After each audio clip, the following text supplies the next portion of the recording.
네, 입으로 돌아왔습니다. 이번 시간엔 게스트 강병규님께서 골라주신 케빈에 대하여 얘기를 할 건데요. 이 영화를 고르신 이유가 어떻게 되시죠? 그래서 고등학교 2학년 때 네. 봤던 영화 중에 제 기억에 남는 영화고, 주제적인 측면이나 연출적인 측면, 그리고 화면에 대한 감독의 의도까지 다 파악할 수 있었던 영화여서 골라오게 됐습니다. 저는 이동진 평론가 추천으로 보게 됐는데 아주 인상 깊었죠. 일단 감독하고 배우에 대해서 얘기를 한 다음에 본격적인 시놉시스와 캐릭터 그리고 주제 등에 대해서 이야기를 하면 좋을 것 같은데요. 일단 국내에는 그렇게 크게 알려진 감독은 아니에요. 린 램지 감독. 졸업작품으로 작은 죽음 스몰 데스라고 하는 영화로 칸 영화제에서 심사위원 특별상을 탔었고, 두 번째 단편 영화 시간 죽이기로 클레르몽 페랑 영화제에서 심사위원 특별상, 그리고 같은 해 게스맨이라고 하는 단편 영화를 통해서 두 번째로 칸 영화제에서 심사위원 특별상 을 수상했고, 쥐잡이라고 하는 장편 영화로 데뷔를 했는데 부산에서 상영이 된 적이 있었고 여러 영화제에서 초대된 적도 있었고요. 근데 우리나라에서 정식 개봉한 영화는 케빈에 대하여가 처음이라고 합니다. 이 전작을 본 사람이 있으신가요? 저는 없어요. 어... 근데 이 사람이 알려진 게 거의 없었기도 했고, 물론 영화제에서 나왔을지 안 나왔을지는 모르겠는데 영화제에서도 내가 생각을 해보니까 그렇게 들어본 적은 없었던 것 같아요. 스미스도 전작을 본 적이 없나? 없어. 게스트님은? 쥐잡이를 제가 찾으려고 네. 엄청나게 노력을 했는데 안 찾아지더라고요. 이 미지에 쌓여있는 전작들이 상은 엄청 많이 받았고 호평인데 알 수가 없으니 참 이 신비주의일세. 뭐 신비주의라도 오늘 영화만 잘 소개하면은 이 사람이 어떤 사람인지 알 수 있으니까. 그러면은 이렇게 감독에 대해서 빨리 이야기하고 지나간 적이 없었는데 아쉽구만. 하여튼 네. 그 다음 여자 주인공이죠. 틸다 스윈튼. 영국의 여배우고 60년생. 그리고 집안이 족보가 있는 가문이라고 하더라고요. 귀족 집안이죠. 네, 아버지가 왕실 자기도 있고 증조부가 유력 정치가에 스코틀랜드에서 굉장히 상류 집안이라고 하고, 특이사항으로는 대학교 다닐 때부터 공산주의자라고 하더라고요. 그래서 뭐 동지 막 이런 말 있잖아. 그걸 영어로 잘 쓴다고, 잘 쓰고 다닌다고 뭐 그러더라고요. 그러니까 운동권이지. 음. 사실 영국은 애초에 노동당부터가 공산주의 계열의 정당이었기 때문에 지금은 많이 우경화됐지만 뭐 그렇게 특이한 일까지는 아니고. 틸다 스윈튼이 우리나라에 소개됐을 때는 그렇게 인지도 있는 사람은 아니었어. 왜냐하면은 내가 콘스탄틴을 그렇게 잘 봤는데 거기에서 맨 마지막에 타락천사로 나오잖아. 그래갖고 한 방 얼굴 딱 맞는 그런 장면에서 보면은 꼭 그런 거 같아. 어벤져스 1에서 나는 신이다 하고서는 헐크한테 존나 쳐맞잖아. 그냥. 그렇게 나오는 것처럼 어차피 타락천사도 결국엔 인간이 된 거 아니야. 그때 처음 봤긴 했는데 난 저 배우가 도대체 누군가 하고선 봤었거든. 근데 우리나라에서는 요즘에 알려진 바로는 설국열차에서 패신저 외치면서 패러디도 많이 했지만 그런 장면이라든가, 아니면은 그랜드 부다페스트 호텔에서 거기에서도 나오면서 케빈에 대하여부터 우리나라 쪽에서는 유명해지긴 시작을 했으나 근래 들어와서 말 많아진, 본격적으로 인기를 끌었던 거는 나니아 연대기 3부작. 그런 것도 있었고, 그리고 기자들 질문하는 거 Do you know 김치? Do you know 싸이? 그렇게 물어보는 거 짜증나가지고 반박글 얘기한 것도 유명했었지. 화제가 되고. 반면에 사이춤은 되게 좋아한다고. 결론은 그거였어. 여성 팬덤이 한국에 꽤 있지. 벤자민 버튼에서도 나왔었고 그때 케인트 블랜치트하고 틸다 스윈튼이 같이 나온 영화인데 둘이 닮은 걸로 유명하거든. 이미지도 비슷하고. 그래서 비슷한 맥락에서 좋아하는 여성 팬들이 한국에 좀 있는데, 그래서 둘이 같이 나와서 화제가 됐었지. 게스트님은 틸다 스윈튼 어떻게 생각하시는지? 평범한 연기를 잘하죠, 여기에서는. 그리고 다른 영화에서는 극적으로 연기를 하기도 하고요. 네. 대신에 여기에서 다른 모습을 보여줬다라고 할까요? 케빈에 대해서는. 이 배우가 연기뿐만 아니라 자기 자신을 전시한 적도 있어요. 박물관에서 누워가지고 자기 자신을 전시해갖고 8시간 동안 누워있었나? 잠자고 있는 거 되게 독특한 배우인 것 같아요. 눈도 녹색이고. 그러니까 한마디로 말하자면은 몸을 사리지 않는 배우. 그런 전형이지, 여배우 중에서. 그러니까 많이 사람들이 선호하고 찾는 것 같아, 감독들이.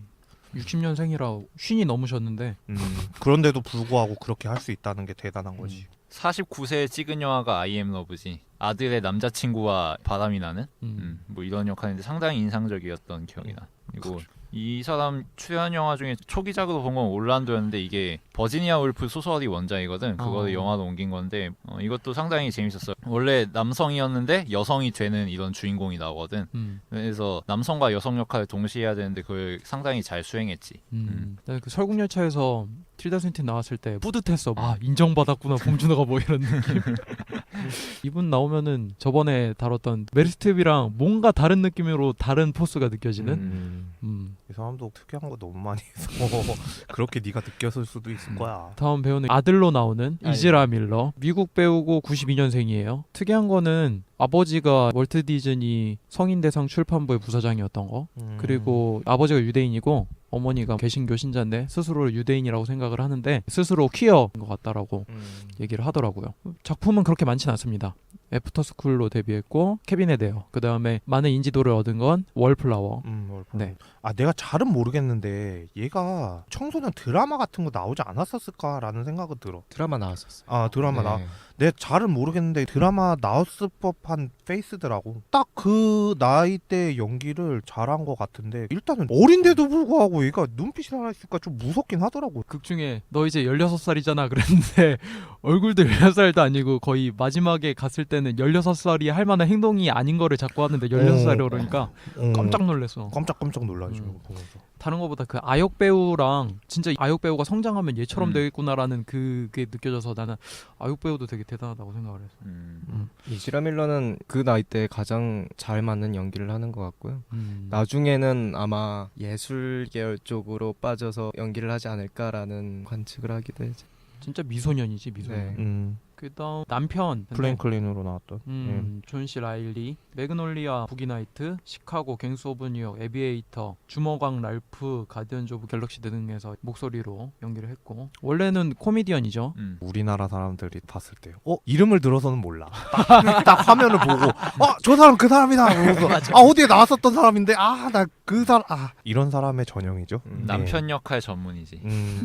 그렇게 말해도 맞겠다. 본인은 원래 코미디언인데 코미디언이 전극도 잘할 수 있다라고 얘기하는 맞아. 짐 캐리와 같은 비슷한 부류의 사람으로. 짐 캐리 형님은 아쉬운 게 이터널 선샤인은 잘 보긴 했으나 예전에 마제스틱이라고 있었거든. 자신이 1억 달러를 투자해가지고 그렇게 만든 게 하나 있었는데 처참히 망했지 전극을 하다가. 근데 이분 같은 경우에는 뒷받침을 해주는 역할이 더 많아서 그런 부분에 있어서는 잘 하시는 것 같아. 본인이 직접 주연으로 나온 건 거의 목소리 연기가 요즘에 나오고.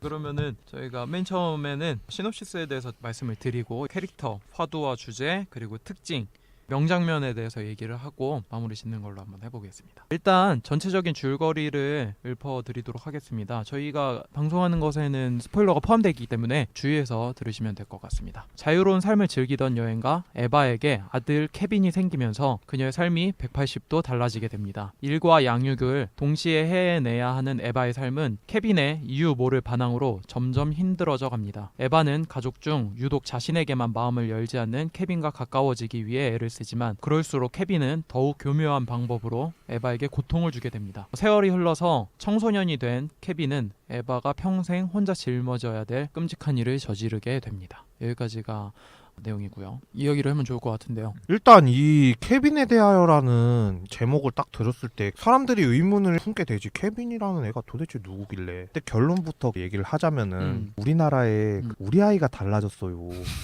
그 선생님을 투입했으면은 이 이야기도 달라지진 않았을까? 그런 생각을 잠깐 갖게 되면서 참 특이하죠? 생각은 좀 특이하게 하긴 했는데 내가 사회복지 배우면서 철학자 뭐 프로이드도 나오고 뭐 피아제도 나오고 그런 사람들이 성격은 어린아이부터 형성이 되면 뭐 그런 식으로 나가는 게 되게 많았었긴 했는데 얘는 너무 빨라 진도가. 생각하는 게 너무 깊고 그러니까 충격적이기도 하면서 루즈하지도 않고 계속 이게 화면 전환됐다가 현재로 갔다가 과거로 갔다가 그러니까 쉴 틈 없이 그렇게 봤었던 것 같아요.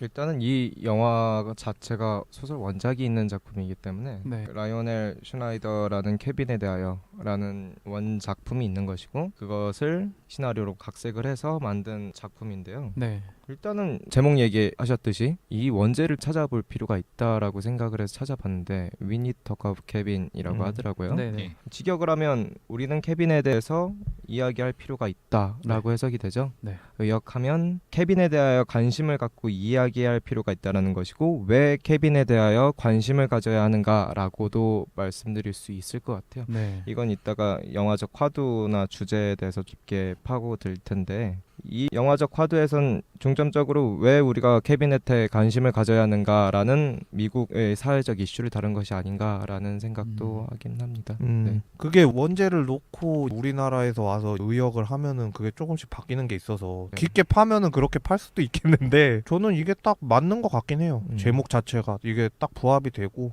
그렇게도 진행이 되는 것 같아서. 내용을 좀 단순히 얘기하자면은 여행과 자유를 좋아하는 어머니가 있는데 아이를 갖게 되고 그 아이가 너무 갓난아기 시절부터 키우기가 너무 어려울 정도로 애가 맨날 울어 제끼니까 반면에 아빠가 안을 때는 또 일부러 그런 것처럼 안 울어 또 나한테만 자꾸 해코지라는 것 같아요. 근데 아니나 다를까 점점 커가면서 벌써 유아기 때인데 사춘기 소년처럼 행동을 하기 시작하고 이걸 어떻게 해야 되나. 줄거리만 봤을 때는 분명히 엄마가 무슨 상처를 줘서 얘가 그런 트라우마 때문에 그런 게 아니라 그냥 그냥 순수한 소시오패스처럼 느껴지니까 이걸 어떻게 해야 되나라는 생각이 먼저 들더라고요.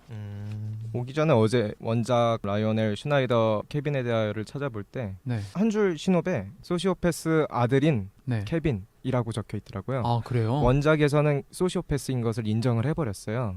하지만 작품에서는 소시오패스일 수도 있고 아닐 수도 있다라는 것이 중점이고 또 제가 조사를 해봤는데 소시오패스의 원인이 행실장애라고 있더라고요. 행실장애가 유아기 때부터 발생을 한답니다.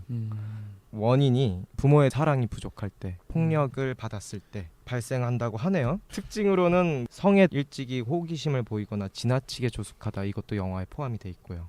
남을 믿지 않는다 이것도 포함이 돼 있고 뭐 책임을 전가한다라는 것까지는 모르겠지만 안다고 하고요. 이런 걸로 봤을 때 행실장애가 아닌가라는 생각을 하고 이것이 10대 이상으로 발전을 하면 소시오패스의 원인이 된다고 하더라고요. 네.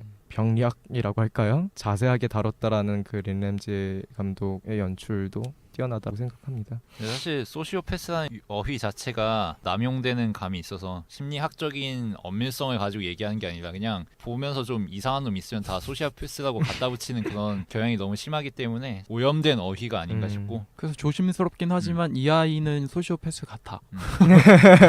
그래서 소시오패스가 어떻게 만들어지는가에 대한 이야기를 어떻게 받아들여야지가 좀 애매해서 주인공은 분명히 자유를 좋아하고 애가 있는 게 겁이 나고 무서운 사람은 맞아. 그렇다고 사랑을 충분히 안 줬나? 애한테 너무 막대했나? 그런 건 아닌 것 같거든. 유아기 때 문제가 생겨서 사랑이 채워지지 못하고 결국 끔찍한 만행을 저지르게 되는 게 이 어머니의 문제인 건가? 아니면 아무 문제도 없어. 아무 문제도 없는데 그냥 이 아이는 원래 그렇게 태어나서 순수한 악인 건가? 그거를 구분하는 게 나는 좀 많이 어려웠었어. 줄거리에 대해서는 어떻게 생각하시나요? 현재와 과거의 교차로 탑을 쌓죠. 탑을 쌓는데 맨 마지막에 서스펜스로 인해서 한 방에 무너뜨려준다라는 그 느낌 자체가 너무 좋은 거예요. 저한테 다가오기엔. 특히 첫 시작부터 붉은색 토마토 축제 장면이 굉장히 즐거워야 되는데 잔인하게 다가오면서 그렇죠. 엄마가 이유 없이 따기를 맞거나 욕을 먹는데도 불구하고 괜찮다고 그냥 자기가 감수하면서 지나가는 거 보면서 계속 궁금하게끔 하는 플러스 과거에 대해서 얘기하는 것뿐만 아니라 붉은색 컬러 코드를 맞춰서 시계에 나오는 붉은색 숫자로 써있는 시간이라든지 그렇죠. 또는 뭐 잼 그리고 자기 집에 발라져 있는 그 페인트라든지 그걸로 하여금 계속 영화를 빠져들면서 이게 뭐지 무슨 얘기하고 싶은 거지 음악도 마찬가지고 흡입력 있게 빨아들여서 정말 괜찮았던 것 같아요. 말씀하셨듯이 이 영화가 말하고 싶어하는 키워드 중에 하나가 아이러니라는 것이에요. 아이러니. 네. 항상 아이러니한 상황과 일이 반복되죠. 흔히들 우리가 떡밥이라고 말하기도 하고 복선이라고 말하기도 하는데요. 되게 장르 영화에서는 이런 복선이나 떡밥 같은 거를 던져놓고 맥거핀이라고 합니다. 설명을 드리자면 흥미를 끌기 위한 소재 하나를 맥거핀이라고 하는데 던져서 그냥 호기심만 사용하고 그냥 소재 자체를 버리는 것이죠. 근데 이 영화에서는 가장 재밌다는 것이 떡밥과 복선 그런 것을 소재 자체를 던졌을 때 그걸 나중에 다 캐치를 하고 거기에서 곱씹을 수 있다라는 그 점 자체가 재밌다라는 것이에요. 특히 전 그 점에서 가장 재밌던 게 뭐냐면 저는 이 감독이 여잔지 모르고 봤었거든요. 근데 계속 느낄 수 있는 게 여자들이 느낄 수 있는 감성이 나한테 느껴진다. 마치 남편과의 사랑을 떠올렸을 때 맛있는 음식을 먹거나 부귀영화를 누리는 것도 아니고 비 오는 장면에서 서로 웃으면서 부둥켜 안고 사랑을 나눈 장면을 직접적으로 떠올리는 거 그런 거라든지 아니면은 남편과 잠자리를 하고 임신을 한 느낌을 받은 다음에 불안감에 대한 장면들 네. 그런 장면들이 굉장히 섬세하다고 느꼈어요. 그래서 이 감독은 여자 감독이 아닐까라고 생각을 했는데 그런 맥거핀을 회수하는 능력뿐만 아니라 그 맥거핀에 대한 감정을 나도 느끼게 하는 방법이 굉장히 탁월하고 좋았던 것 같아요. 특히 음악도. 네, 맞아요. 네. 정확하게 말씀하신 것 같은 게 제가 린 램지 감독 인터뷰를 찾아보려고 유튜브를 돌아다녔는데 기사가 한 줄 나오더라고요. 린 램지 감독이 케빈에 대해서 연출을 했을 때 어떤 것을 담고 싶었냐라고 물어봤더니 아이를 갖는 것에 대한 오랫동안 고민이 있었다. 그러다가 내 아이가 안 좋은 아이로 태어날지 모른다라는 근원적인 두려움이 나의 내면에 있었다라는 것을 깨달았는데 그래서 이 케빈에 대하여 엄마가 된다라는 두려움을 영화를 통해 이야기해보고 싶었다라는 말을 했었거든요. 네, 정확하게 말씀하신 것 같아요. 여러분 엄마가 이렇게 힘든 겁니다. 집에 가서 효도하십시오. 갑자기 무슨 효도 채널이야? 설거지도 하고. 왜 그래 갑자기? 내가 안 해서 그래. 그래. 알았어.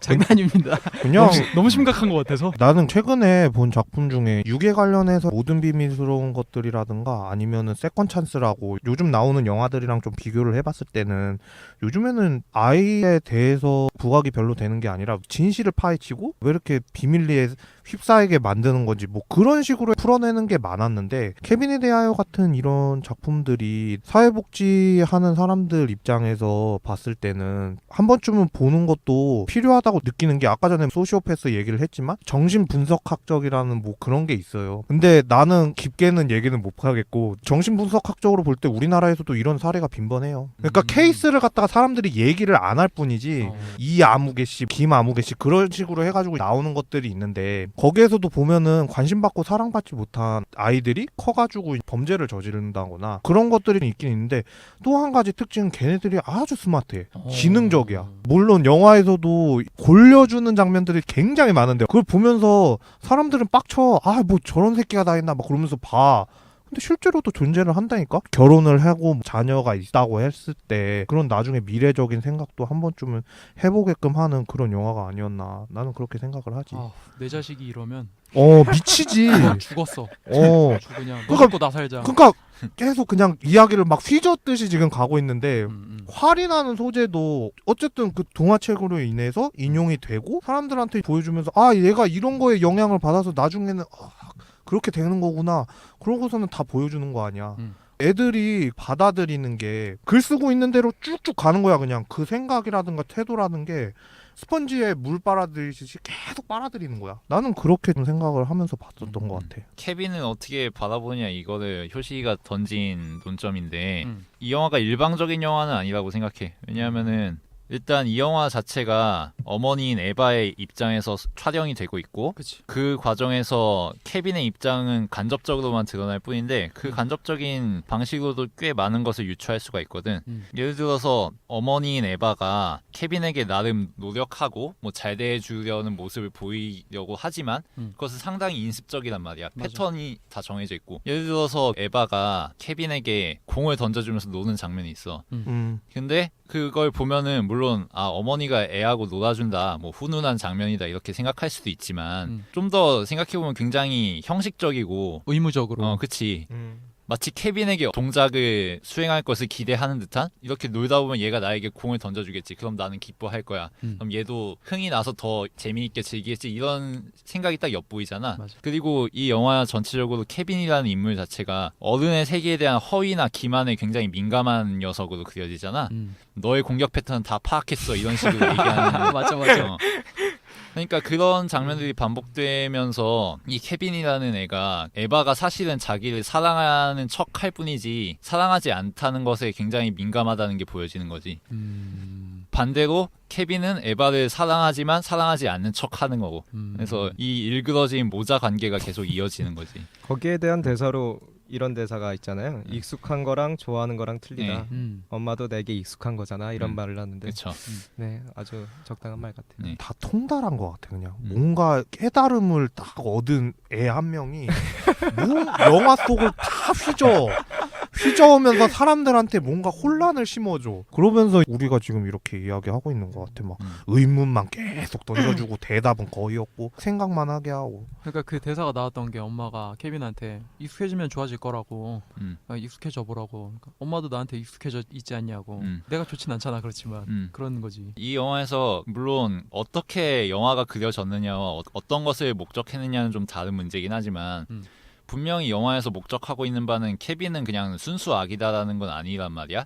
왜냐하면은 케빈이 순수 악이 돼버리면 이 영화가 뭐가 되냐면은 에바의 순한 스토리가 돼. 그냥 그 이상 그 이하도 아니야. 욥기가 되는 거지. 맞아. 아주 커리어 화려한 알파걸이 결혼을 해서 애를 낳았는데 갑자기 자기에게 닥친 재난으로 인해서 이전까지 쌓아뒀던 모든 것을 잃어버린다. 아 불쌍하다 저 여자. 이걸로 끝이란 말이야. 굉장히 재미없는 영화가 돼. 근데 되게 재밌는 거는 본인은 그렇게 생각할 수도 있어. 그게 가장 무섭다는 거지. 나는 할 만큼 다 했어. 의무적으로 얘한테 사랑을 다 줬어. 그런데도 불구하고 얘는 나한테 반항하잖아. 그럼 얘는 순수 악일 뿐이야 라고 생각을 하는 거지. 그래서 맨 마지막에 했던 질문이 너 왜 이런 짓을 했냐 라고 묻잖아. 그래서 아들이 나도 그땐 알고 있었는데 지금은 모르는 것 같다. 근데 나는 그 대사가 중요한 게 아니라 엄마의 태도가 중요하다고 생각을 했어. 그러니까 나는 끝까지 잘못이 없다는 느낌을 받았거든. 나 자신을 다시 한번 되돌아보는 가능성보다는 어쨌든 얘가 잘못한 게 맞으니까 나는 의무적으로 하긴 했으니까. 그래서 얘를 순수한 악으로 몰려고 하는 그 엄마의 마음 때문에 난 그게 더 재밌었던 것 같아. 소재에 대해서 좀 얘기를 해보자면은 초반에 토마토가 나오잖아. 토마토 축제. 근데 이 토마토가 바로 곧이어서 재활용이 되지. 슈퍼마켓에 갔는데 예전에 케빈에 의해서 희생자가 된 아이의 어머니가 와 있고 에바는 그거를 피해서 도망가는데 도망갈 데가 뭐 뻔하지 슈퍼마켓 안에서. 그래서 고작 도망간 데가 상품 갑판 사이인데 컷을 보면은 뒤에 토마토가 다 있어. 빨간 토마토 통조림. 그러니까 젊은 시절에 보냈던 그 정열적이고 나의 리즈 시절이었던 그 토마토 축제는 지금의 통조림 토마토가 되어서 나를 옥죄고 둘러싸고 있는 이 아이러니가 좀 재밌었던 것 같아. 너무 강렬한 밝은 색이잖아. 옥죄는 게 더 배가 되는 것 같았어. 통조림 속에 처박혀 있다는 게 아주 와닿네. 맞아. 그리고 빨간색이 계속 활용이 되잖아. 처음에 집과 자동차를 온통 뒤덮고 있는 빨간색으로. 이게 토마토와 또 연결이 되는 거고. 그리고 그 사이에서 에바는 계속 그 빨간색을 지워내잖아. 그것도 굉장히 중요한 소재라고 생각을 했어. 빨간색을 지워내는 행위. 그리고 중간에 다른 색이 한번 섞여. 파랑색. 그게 케빈의 방이지. 근데 이제 그때가 케빈이 잠깐 다정해지고 좋아지는 분위기 때 파란색이 그때 칠해져. 그 엄마에 의해서. 근데 그때 잠깐 소재가 사용됐다가 맨 마지막에 그게 다시 사용돼. 어느 때냐면 경찰들이 왔을 때. 그러니까 케빈이 화살로 학살을 하고 지 스스로 인사를 해. 그때 문이 열리면서 빨간색과 파란색 불빛이 위아래로 탁 마주치면서 지평선처럼 밝혀지는 장면이 나오거든. 그 부분으로 봤을 때 그 색깔을 전부 다 회수했다는 느낌? 붉은색과 푸른색을 아까 게스트님이 말씀하신 대로 메커핀으로만 놔두지 않고 다 회수해서 가져갔다는 거에 대해서 뭐 여러 가지 의미를 둘 수 있는 거니까 그것도 자연스럽게 캐릭터 분석으로 넘어가서 얘기를 하면 좋을 것 같은데 이 영화 자체가 투톱 영화잖아요. 에바와 케빈에 대한 이야기고 그쵸. 그렇게 진행이 되는 것인데 에바는 일단은 신업에서 계속 말씀하셨듯이 자유로움을 통해서 자신이 하고자 하는 일을 재밌어하죠. 그런데 어떠한 사건으로 인해서 케빈이 등장하게 됩니다. 이 에바에게 가장 재밌다라는 것은 어떤 어머니든 갖고 있어야 하는 의무적이지 않음에도 불구하고 의무적이게 다가오는 모정이 없다라는 것이죠. 예. 왜 모정이 없었을까라는 생각을 해볼 때 생각도 못한 아이기에 또는 자유를 뺏어간 자식이기에 그러한 모정이 없지 않을까. 그리고 또한 산모우울증을 겪고 있는 것이 아닐까. 동떨어진 이야기이기도 하지만 현대 여성을 다루었다라고 생각하고요. 그렇기에 그녀는 모정을 만들기 위해서 케빈에 다가가고 노력하지만 생각처럼 쉽게 풀리지 않죠. 그들 관계가 계속 중첩되고 쌓이면서 절정으로 다가갈수록 그게 심화되고 영화 맨 마지막에 서스펜스 자체가 엄청난 충격으로 다가온다라는 자체에서는 에바는 불쌍하고도 그러한 짓을 받을 법한 행동을 했다라는 것 좀 아이러니한 캐릭터 같기도 해요. 네. 아이러니하다는 게 에바라는 인물이 되게 자유롭고 그런 이제 여러 가지 뭐 일도 최고 권위 아니었나? 커리어 워먼의 전형성이었는데 애를 낳았다고 했을 때는 그런 자유로운 분위기라기보다도 애를 낳았으면서 뭔가 깨달음이 있고 애기에 대한 애정이 많고 일상적으로 봤을 때는 그런 게 더 맞지 않나 생각을 하는데 여기에서 캐릭터를 말씀하신 대로 애정을 안 준다거나 나는 특히나 케빈이 애기였을 때 유모차 끌고 가는데 콘크리트 바다 두두두두두 하고 있는데 거기다가 왜 세워놓나 그 생각을 잠깐 해봤는데 그게 정말 소음 때문에 애 우는 게 안 들리잖아. 그러니까 애 우는 소리도 싫고 모두 다 귀찮다는 그런 장면이 나오잖아.